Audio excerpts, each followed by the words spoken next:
नमस्कार। आज हम 22 अगस्त 2025 के भारतीय शेयर बाजार की जो उथल-पुथल हुई, उस पर थोड़ी गहराई से नजर डाल रहे हैं। हाँ। हमारे पास कई सारे स्रोत हैं, कुछ लेख हैं, रिसर्च रिपोर्ट्स हैं, नोट्स भी हैं, और हमारी कोशिश है कि इनसे जो मुख्य जानकारी है, उसे निकालकर समझें कि उस दिन बाजार में असल में हुआ क्या और क्यों। बिल्कुल। देखिए, उस दिन की कहानी एक झटके के साथ शुरू हुई। मतलब लगातार 6 दिनों से जो बाजार में तेजी चल रही थी, एक शानदार रफ्तार थी, वो अचानक थम गई। हाँ, वो मोमेंटम टूट गया। हाँ, निफ्टी 50 दिन के अंत में मतलब 24,870 के आसपास बंद हुआ। हाँ। ये करीब 0.85% या कहिए 214 अंकों की गिरावट थी। और बीएसई सेंसेक्स का भी लगभग यही हाल था। 81,307 पर बंद हुआ, वो भी करीब 0.85% यानी 694 अंक नीचे। अच्छा। तो सवाल ये उठता है कि भाई 6 दिन दौड़ने के बाद बाजार अचानक से रुका क्यों? क्या ये सिर्फ एक मतलब सामान्य सा ठहराव था या किसी गहरी चिंता का संकेत? हाँ, ये सवाल अहम है। चलिए, इन स्रोतों के जरिए इस पूरी कहानी को क्या कहते हैं, परत दर परत खोलते हैं। जी। तो सबसे पहले ये गिरावट आई क्यों? वजह क्या थी इसके पीछे? कौन से कारक थे जिन्होंने बाजार का मूड बिगाड़ दिया? देखिए, ये किसी एक वजह का नतीजा नहीं था। असल में कई चीजें एक साथ हो रही थी, मतलब कई फैक्टर्स प्ले में थे। अच्छा। एक बड़ा वैश्विक कारक था वो जैक्सन होल संगोष्ठी, जिसको लेकर एक अनिश्चितता फैली हुई थी। हाँ, जैक्सन होल। हाँ, पूरी दुनिया के निवेशक अमेरिकी फेडरल रिजर्व की चेयरमैन जेरोम पॉवेल के भाषण का मतलब बेसब्री से इंतजार कर रहे थे कि वो क्या कहेंगे ब्याज दरों पर। बिल्कुल। सबको यही जानना था कि आगे ब्याज दरों को लेकर फेड का रुख क्या रहने वाला है। क्या वो सख्ती जारी रखेंगे या शायद कुछ नरमी के संकेत देंगे। तो जब तक ये स्पष्टता नहीं आती, बाजार में वो कहते हैं ना, सतर्कता का माहौल बन गया था। और इसका असर भारतीय बाजार पर भी पड़ा, दबाव दिखा। हाँ, और ये जैक्सन होल इवेंट तो अक्सर ही मतलब बाजारों में हलचल पैदा कर देता है, क्योंकि फेड के जो संकेत होते हैं वो वैश्विक अर्थव्यवस्था की दिशा तय कर सकते हैं। सही कहा। अच्छा, इसके अलावा अमेरिका और भारत के बीच कुछ व्यापारिक तनाव, टैरिफ वगैरह की भी खबरें थीं? बिल्कुल, वो एक और महत्वपूर्ण चिंता थी। अमेरिका ने घोषणा की थी कि वो कुछ भारतीय सामानों पर नए टैरिफ्स लगाएंगे जो 27 अगस्त से लागू होने थे। अच्छा। हालांकि मतलब ये पूरी तरह साफ नहीं था कि कौन से सामान पर असर पड़ेगा, कितना पड़ेगा, लेकिन इस खबर ने ही व्यापार युद्ध की जो आशंकाएं होती हैं उनको हवा दे दी। हाँ, चिंता तो बढ़ जाती है। हाँ, इससे खासकर उन सेक्टर्स में थोड़ी घबराहट बढ़ी जो निर्यात पर ज्यादा निर्भर हैं, जैसे कि आईटी हो गया या कुछ मैन्युफैक्चरिंग सेक्टर। तो ये वैश्विक अनिश्चितता का एक और पहलू था जिसने मतलब रिस्क लेने की जो भावना होती है उसे कम कर दिया। तो ये तो हो गए बाहरी कारक, मतलब फेड की चिंता, टैरिफ का डर। क्या घरेलू मोर्चे पर भी कुछ ऐसा चल रहा था जिसने बाजार को नीचे खींचा? हाँ, घरेलू कारक भी बिल्कुल महत्वपूर्ण थे। सबसे पहली और सीधी बात तो थी मुनाफा वसूली, यानी प्रॉफिट टेकिंग। अच्छा, प्रॉफिट बुकिंग। हाँ, पिछले 6 कारोबारी सत्रों में बाजार काफी तेजी से ऊपर चढ़ा था। निफ्टी और सेंसेक्स दोनों ही अपने रिकॉर्ड ऊंचाई के करीब पहुंच गए थे। हाँ, काफी अच्छी रैली थी। बिल्कुल। तो ऐसे में कई निवेशकों ने, खासकर जिन्होंने हाल की तेजी में अच्छा पैसा बनाया था, उन्होंने अपना मुनाफा निकालना बेहतर समझा। हाँ, ये तो बाजार के एक स्वाभाविक चक्र है। तेजी के बाद अक्सर थोड़ी बिकवाली आती ही है। सही। ये बात तो समझ आती है, लेकिन क्या कोई और घरेलू फैक्टर भी था, जैसे कि संस्थागत निवेशकों का रुख कैसा था, FIIs वगैरह? बिल्कुल। और यहाँ एक कह सकते हैं चिंताजनक आंकड़ा सामने आया। विदेशी संस्थागत निवेशकों मतलब FIIs ने उस दिन भारतीय बाजार में जोरदार बिकवाली की। अच्छा, कितनी? आंकड़ों के हिसाब से उन्होंने 8 प्रमुख क्षेत्रों से, जिनमें फाइनेंशियल और IT सेक्टर मुख्य थे, कुल मिलाकर लगभग 31,889 करोड़ रुपए की इक्विटी बेच डाली। अरे बाप रे, 31,889 करोड़, ये तो बहुत बड़ा आंकड़ा है। हाँ, ये बहुत बड़ा आंकड़ा है और ये दिखाता है कि FIIs का भरोसा शायद थोड़ा डगमगाया है। कुछ रिपोर्ट्स तो ये भी कह रही हैं कि इस बिकवाली के चलते भारत FIIs के लिए जो उभरते बाजार हैं उनमें सबसे कम पसंदीदा, मतलब अंडरवेटेड स्थिति में आ गया है। अंडरवेटेड, ये तो काफी चिंता की बात है। मतलब वैश्विक निवेशकों का पैसा बाहर जा रहा था। इसके पीछे क्या सिर्फ ये वैश्विक अनिश्चितता थी या भारत के जो ऊंचे वैल्यूएशंस हैं उसको लेकर भी कुछ चिंताएं हैं? ये एक अच्छा सवाल है और शायद मतलब दोनों ही बातें सच हैं। वैश्विक अनिश्चितता तो निश्चित रूप से एक कारण है ही। जब दुनिया भर में जोखिम बढ़ता है तो FIIs अक्सर उभरते बाजारों से पैसा निकालकर सुरक्षित जगहों पर, जैसे अमेरिकी बॉन्ड्स वगैरह में लगाते हैं। हाँ, सेफ हेवन की तरफ। बिल्कुल। लेकिन साथ ही ये भी सच है कि भारतीय बाजार पिछले कुछ समय में दुनिया के दूसरे बाजारों के मुकाबले काफी महंगा हो गया है। वैल्यूएशन ज्यादा है। हाँ, ये बात तो चल रही है। तो हो सकता है कि FIIs ऊंचे मूल्यांकन को देखते हुए भी थोड़ी मुनाफा वसूली कर रहे हों या अपना निवेश कुछ कम कर रहे हों। इस पर हम अंत में शायद थोड़ी और बात कर सकते हैं। जरूर। और इन सब के बीच जो तकनीकी संकेतक होते हैं, टेक्निकल इंडिकेटर्स, वो क्या कहानी कह रहे थे? क्या चार्ट्स पर पहले से कोई कमजोरी दिख रही थी? हाँ, कुछ तकनीकी संकेतक पहले से ही थोड़ी थकान दिखा रहे थे। जैसे मोमेंटम इंडिकेटर्स होते हैं, RSI वगैरह। हाँ, RSI। हाँ, रिलेटिव स्ट्रेंथ इंडेक्स। वो ओवरबॉट जोन से थोड़ा नीचे आने लगे थे, जिसका मतलब था कि खरीदने की जो रफ्तार थी वो धीमी पड़ रही थी। अच्छा। और चार्ट्स पर भी बाजार ऊपरी स्तरों पर एक प्रतिरोध रेजिस्टेंस का सामना कर रहा था। तो तकनीकी तौर पर भी ऐसा लग रहा था कि बाजार को शायद थोड़ा रुककर सांस लेने की जरूरत है और तत्काल बहुत बड़ी तेजी की गुंजाइश थोड़ी कम है।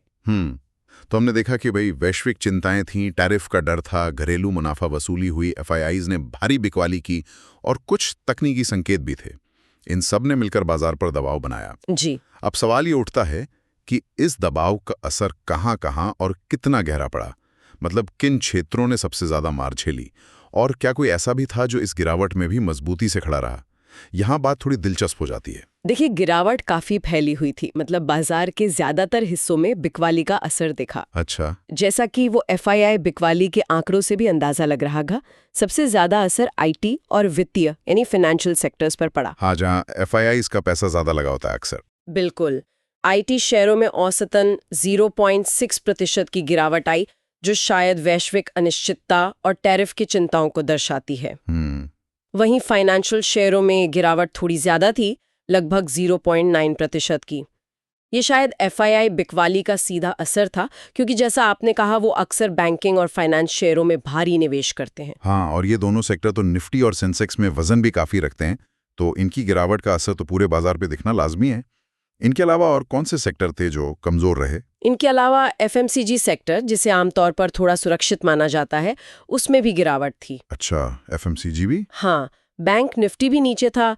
मेटल्स, रियलिटी और ऑयल एंड गैस जैसे जो साइक्लिकल सेक्टर होते हैं, जो अर्थव्यवस्था के प्रति ज्यादा संवेदनशील होते हैं, उनमें भी कमजोरी देखी गई। कुल मिलाकर अगर देखें तो BSE पर जो 16 प्रमुख सेक्टोरल इंडेक्स है, उनमें से 13 लाल निशान में बंद हुए। 13? हाँ, ये दिखाता है कि बिकवाली सिर्फ कुछ चुने हुए क्षेत्रों तक ही सीमित नहीं थी, बल्कि बाजार में एक व्यापक सावधानी का माहौल था। यानी लगभग पूरा बाजार ही लाल रंग रंगा हुआ था उस दिन।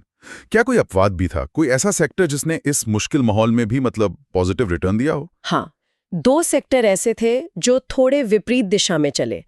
मीडिया सेक्टर में लगभग 1% की अच्छी बढ़त देखने को मिली। अच्छा, मीडिया ऊपर था? हाँ, और फार्मा सेक्टर भी करीब 0.4% ऊपर बंद हुआ। फार्मा भी? हाँ, ये अक्सर देखा जाता है कि जब बाजार में अनिश्चितता बढ़ती है या गिरावट आती है तो निवेशक कुछ हद तक रक्षात्मक यानी डिफेंसिव माने जाने वाले क्षेत्रों की ओर जाते हैं। हाँ, फार्मा, FMCG। लेकिन FMCG तो गिरा था। हाँ, FMCG गिरा था, लेकिन फार्मा ने थोड़ी मजबूती दिखाई। फार्मा की मांग पर अर्थव्यवस्था के उतार चढ़ाव का असर थोड़ा कम होता है। और मीडिया सेक्टर में हो सकता है कुछ स्टॉक विशिष्ट खबरें रही हों। ये दिलचस्प है कि गिरावट के बीच भी कुछ क्षेत्र मजबूती दिखा रहे थे। अच्छा, अब अगर हम व्यक्तिगत शेयरों की बात करें तो कौन से बड़े नाम ऊपर थे और कौन से नीचे? खासकर निफ्टी 50 के शेयरों का क्या हाल था? देखिए, बढ़ने वाले शेयरों में कुछ बड़े नाम शामिल थे। महिंद्रा एंड महिंद्रा M&M वो मजबूत था, शायद ऑटो बिक्री के अच्छे आंकड़ों की उम्मीद में।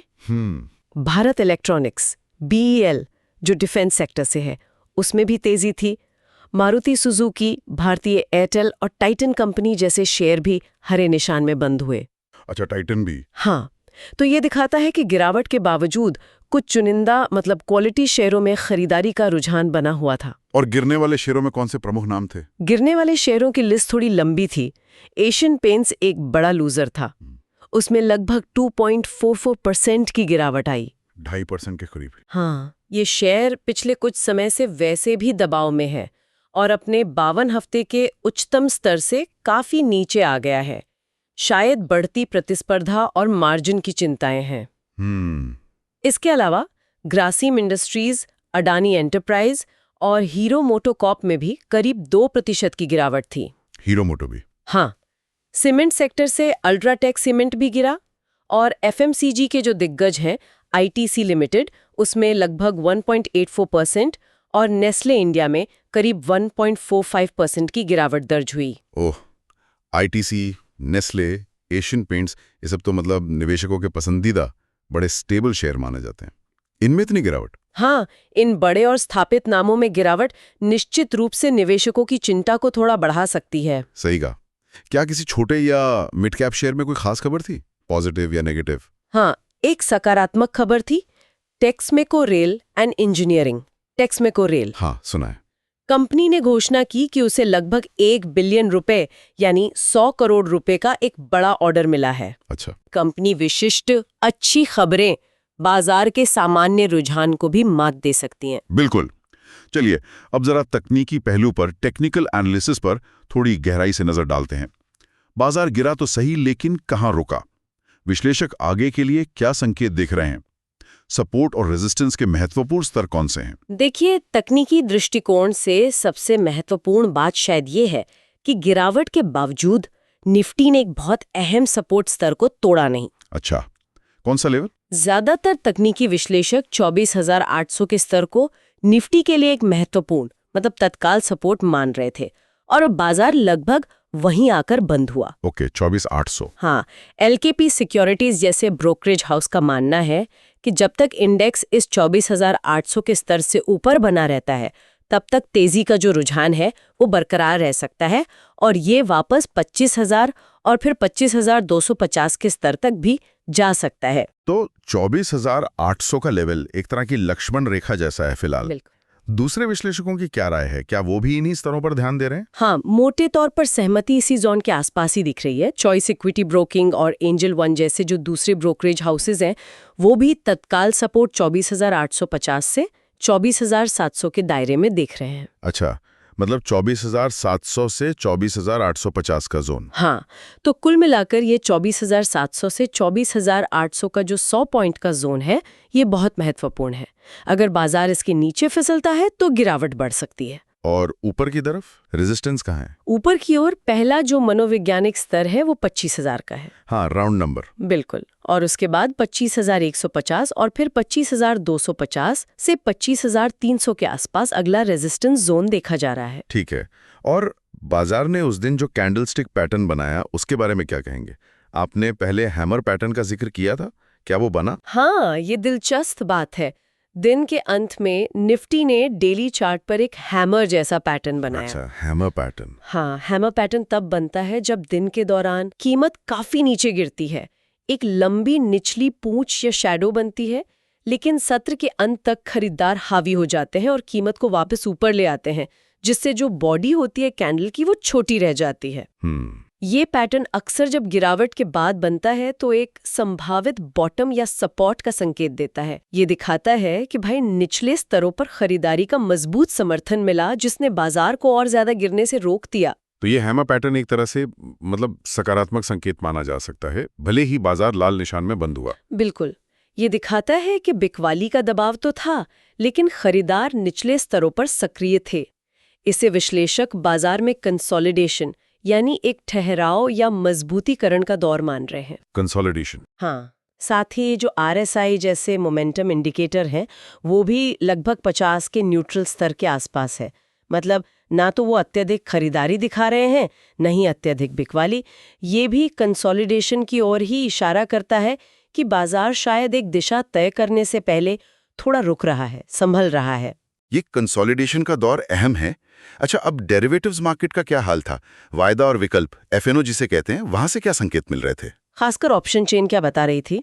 डेरिवेटिव्स डेटा भी मतलब काफी हद तक तकनीकी तस्वीर से मेल खाता हुआ दिख रहा था। निफ्टी ऑप्शंस में अगर देखें तो 25,300 के स्ट्राइक प्राइस पर सबसे ज्यादा कॉल ओपन इंटरेस्ट जमा था। अच्छा, 25,300 कॉल पर? हाँ, कॉल ओपन इंटरेस्ट। इसका मतलब है कि बहुत सारे ट्रेडर्स ने 25,300 की कॉल बेची हुई है, यानी वो ये उम्मीद कर रहे हैं कि बाजार इस स्तर से ऊपर नहीं जाएगा। तो ये एक मजबूत रेजिस्टेंस बन गया। बिल्कुल, ये 25,300 को एक मजबूत रेजिस्टेंस बनाता है। दूसरी तरफ 25,000 के स्ट्राइक प्राइस पर सबसे ज्यादा पुट ओपन इंटरेस्ट था। पुट 25,000 पे। हाँ, पुट ओपन इंटरेस्ट। यहाँ ट्रेडर्स ने पुट बेचे हैं, जिसका मतलब है कि वो उम्मीद कर रहे हैं कि बाजार 25,000 से नीचे नहीं गिरेगा। तो वो सपोर्ट बन गया। सही, ये 25,000 को एक महत्वपूर्ण सपोर्ट बनाता है। तो ऑप्शन चेन भी मोटे तौर पर 25,000 और 25,300 के बीच एक रेंज का संकेत दे रही थी। तो हमने कारणों को देखा, सेक्टोरल प्रदर्शन देखा, तकनीकी स्तरों को समझा और डेरिवेटिव्स डेटा पर भी नजर डाली। अब इन सबको अगर मिलाकर देखें तो आगे के लिए क्या तस्वीर उभरती है?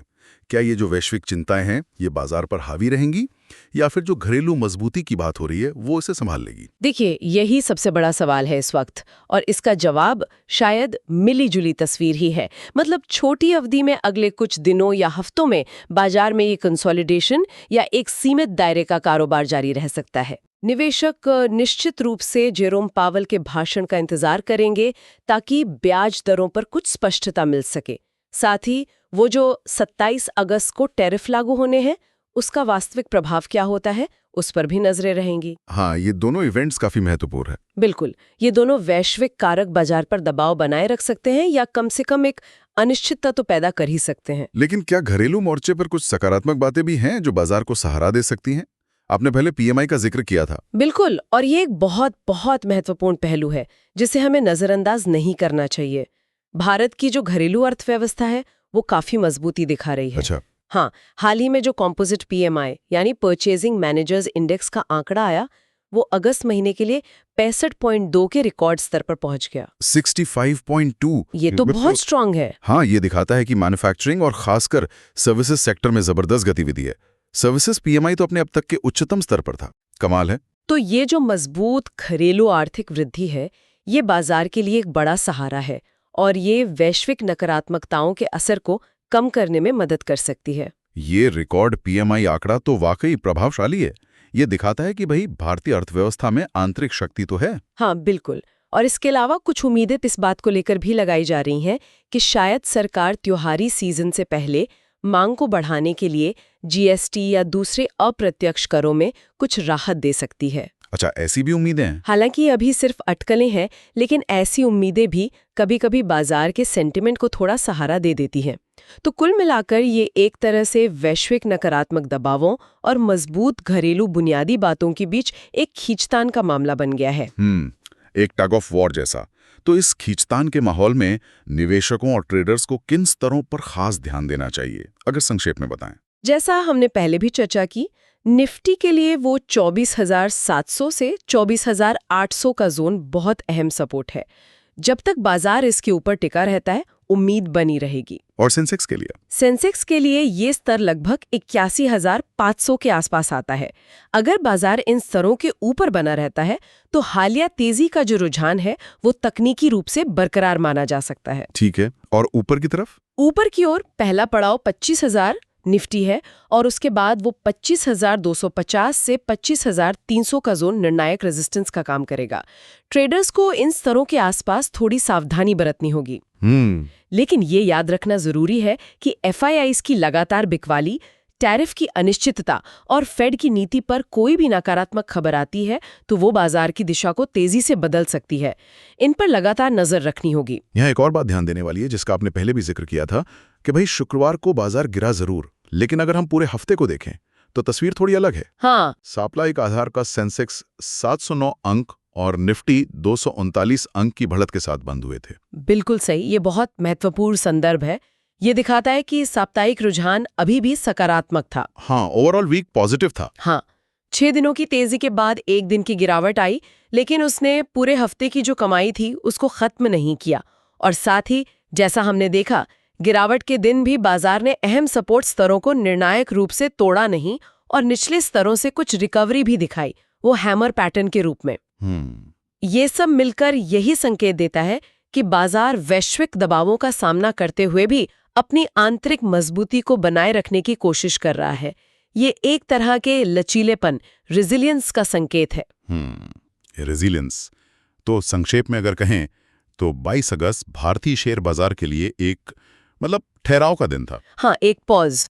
हाँ, एक पॉज। 6 दिन की लगातार तेजी के बाद वैश्विक अनिश्चितताओं और मुनाफा वसूली ने बाजार को रोका।